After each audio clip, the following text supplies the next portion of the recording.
Akibat mengunggah gaji selama 4 bulan di media sosial, seorang guru honorer di Bone, Sulawesi Selatan dipecat.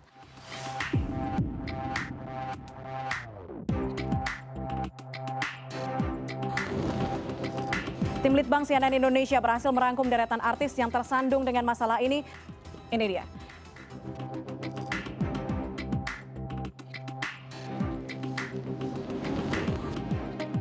Kalau Undang-Undang ITE tidak bisa memberikan rasa keadilan, saya akan minta kepada DPR untuk bersama-sama merevisi undang-undang ini.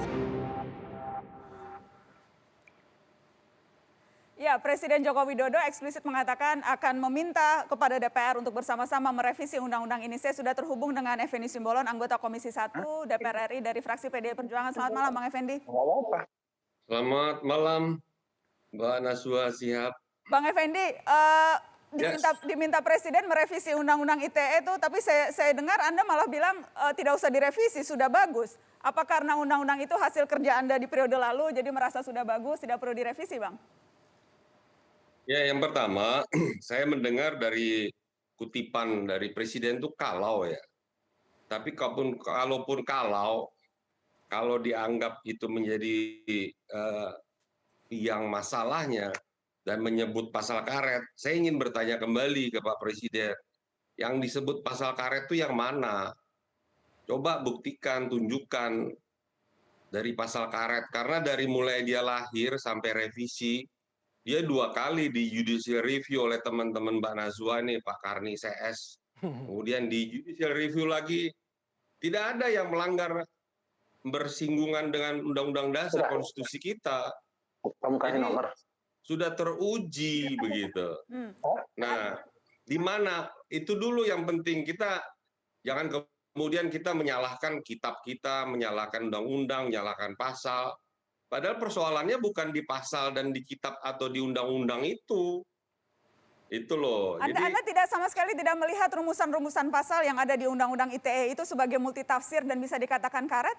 Sama sekali tidak melihat kemungkinan itu? Ya, show me yang mana? Coba yang mana? Misalnya nih, pasal 27 ayat 3, setiap orang dengan sengaja dan tanpa hak mendistribusikan dan atau mentransmisikan dan membuat dapat diaksesnya informasi elektronik dan atau dokumen elektronik yang memiliki muatan penghinaan dan atau pencemaran nama baik. Nah, ini penafsiran yang dianggap menghina, dicemarkan nama baiknya itu seperti apa? Kan sangat karet, Bang Effendi. Ya, sepanjang yang merasa dihina itu melakukan delik aduan, ya monggo diproses hukum, di mana karetnya. Ini kan yang terjadi di Republik kita ini, yang dihina siapa, yang ngadu siapa. Ini kan sekarang ada buzzer di dunia maya, ada lagi grup para pelapor yang jadi bisnis baru juga saya lihat di zamannya Pak Fazrul ini. Jadi kayak ada bisnis baru, kelompok-kelompok nanti datang ke Barreskrim melapor. Itu kayak apa fenomena yang sekarang? Makanya saya ingin clear juga di kita ya. Apa sih yang dimaksud, mana pasal yang disebut pasal karet? Kita uji dulu. Karena 2 kali diuji di MK tidak terbukti itu. Itu kurang kuat apa? Bagaimana asli tidak ada pasal karet? Ya, pertama di situ kan yang pasal tadi dibacakan oleh Nana tidak jelas siapa yang dihina. Kalau kita lihat pasal sejenis di KUHP, barang siapa menghina orang lain. Nah, karena orang lain tidak ada, subjek yang dihina tidak ada, maka itu ditafsirkan bisa simbol-simbol, organisasi, lembaga, institusi. Karena itu data SafeNet tadi yang tidak disebutkan oleh Bang Fajrul tahun 2017, pelapornya sebagian besar pejabat negara.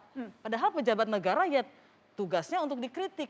Kalau nggak dikritik, nggak ada demokrasi lagi karena suara rakyat tidak bisa tersampaikan. Itu jadi baru satu aspek, soal subjeknya.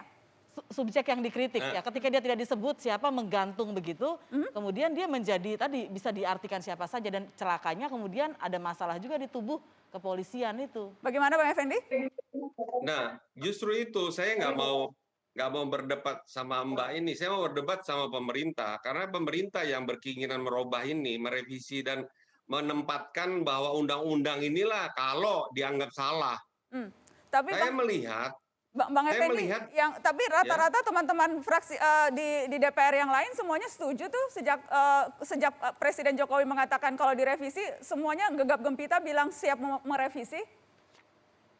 Ya apanya yang mau direvisi? Ya saya sih itu kan hak dari 3 kelembagaan, DPD, DPR, dan eksekutif boleh saja berinisiasi setelah 2 tahun dianggap cukup untuk dievaluasi, monggo, itu proses, itu prosedur pembuatan undang-undang boleh. Tapi pertanyaannya kalau alasannya karena adanya pasal-pasal karet, tolong dibuktikan dulu yang mana sih yang dimaksud karet sehingga membuat karut-marut, membuat para pihak menjadi korban. Oke. Saya tidak melihat ada korban gara-gara undang-undang itu. Anda Yang tidak ada adalah Ya. tidak melihat. Anda Saya tidak melihat ada adalah korban. Anda melihat, kok bisa sih Anda tidak melihat ada korban, Bang Effendi? Bahkan Presiden saja mengatakan, Anda bertanya pasal karet, ini juru bicaranya ada di mata Najwa malam ini. Presiden bilang pasal karet. Bang Fajrul, nggak ada yang karet, jadi Presiden salah? Saya tidak. Justru saya ingin tanya, pasal karet itu yang mana? Silakan Bang Fajrul, kita dengarkan, ada juru bicara Presiden, Bang Effendi. Saya tidak ingin menanggapi Pak Effendi Simbolon, karena kan beliau dari legislatif, kami dari rumpun eksekutif.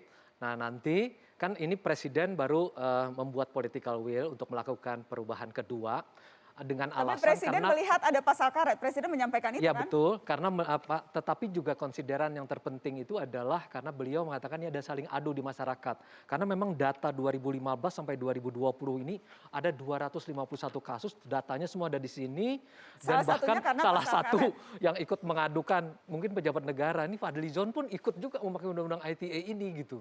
Jadi memang sudah saling adu mengadu. Jadi kita berharap malam ini menarik menurut saya. Ini sudah jadi semacam daftar inventarisasi masalah. Ini kembali ke tadi pasal karet, dianggapnya tidak ada pasal karet sama sekali. Saya ingin ke Bang Refli Harun. Bang Refli Harun, betul tidak menurut Anda tidak ada pasal karet? Apa karena ini dibuat oleh anggota DPR Bang Effendi Simbolon jadi kemudian merasa sudah bagus nih? Bang Refli. Ya, kalau tidak ada pasal karet kan kita tidak berdebat malam ini kan. Bang Effendi Simbolon tadi kan sebenarnya menantang karetnya di mana kan begitu. Nah, salah satunya adalah begini, kalau kita lihat pasal 27 ayat 3 soal penghinaan itu, kita bicara subjek dan objek. Itu kan subjeknya tidak dibatasi, ya kan? Kemudian objeknya tidak dibatasi. Maka kemudian dalam praktek adalah yang dihina A, yang melaporkan B. Padahal A sendiri tidak merasa dihina. Atau jangan-jangan dia sengaja meminjam tangan orang lain. Jadi yang jadi masalah adalah karena ketidakjelasan seperti inilah, kemudian akhirnya banyak adu mengadu, itu satu hal. Yang kedua adalah karena tidak ada batasan tadi, akhirnya dikembalikan pada penegak hukum. Kalau saya mengatakan begini sebenarnya ya, seperti pasal penghinaan ini, saya selalu memiliki standar tinggi. Kalau dia part of the state, misalnya katakanlah kita mengkritik kepolisian, kejaksaan, presiden dan lain sebagainya, saya katakan ya tidak boleh merasa terhina. Kenapa? Karena yang namanya institusi itu benda mati. Dia kan tidak punya perasaan, dia merasa jengkel, marah, dan lain sebagainya. Tetapi kalau misalnya bagian dari kritik tersebut dianggap berita bohong dan lain sebagainya, gunakan pasal lain. Nah ini saja kan tidak jelas. Tiba-tiba bagian dari pemerintahan, entah itu menteri, entah itu pejabat publik, jangan-jangan Mas Fajrul sendiri, itu juga ikut lapor-lapor juga. Nah, saya kalau ditanyakan, satu statement terakhir saya, kalau ditanyakan, saya termasuk orang yang tidak pernah setuju lapor-melapor menggunakan undang-undang ITE. Karena menurut saya itu mengganggu demokrasi kita. Makanya saya walaupun dihina, terus terang aja sampai saat ini itu banyak yang menghina, nggak pernah saya lapor-lapor gitu. Oke, Bang Effendi silakan ditanggapi Bang. Ya, Mbak Najwa, kan Presiden menyampaikan kalau undang-undang ini pun misalnya begitu, maka kita akan ajukan bersama DPR. Jadi bukan tidak pakai kalau. Nah oleh karenanya kita juga memberi, Mas Fajrul juga jangan cuma memberitahu yang satu arah aja, kasih tahu ke Presiden, Pak ini nggak ada salahnya Pak, nggak ada dosanya ini undang-undang. Justru undang-undang ini sangat minimum mengatur tata laksana kita berkomunikasi, berinteraksi di dunia maya. Ini di dunia elektronik loh Pak, bukan KUHP di dunia nyata. Beda Pak. Maka alat buktinya kalau di KUHP tidak bisa itu tanpa alat bukti permulaan untuk menindaklanjuti penyelidikan nggak bisa. Tapi kalau di ITE bisa Pak. Jadi banyak hal kita nggak mungkin berdebat di ruang 1-2 jam. Kita bertahun-tahun membahas itu. Dan ini sudah di-challenge, di judicial review di MK. Oleh karenanya menurut saya kita juga harus fair, Pak Jul dari pemerintah. Ya. Benahi juga siapa yang menafsir, yang melaksanakan undang-undang ITE ini, yaitu pihak-pihak penegak hukum. Dia kan bicara dengan Kapolri, pastilah menuju ke arah ke penegak hukum, aparat Kapolri, aparat Polri. Agar jangan kemudian menafsir dengan kepentingannya dari sudut pandangnya masing-masing.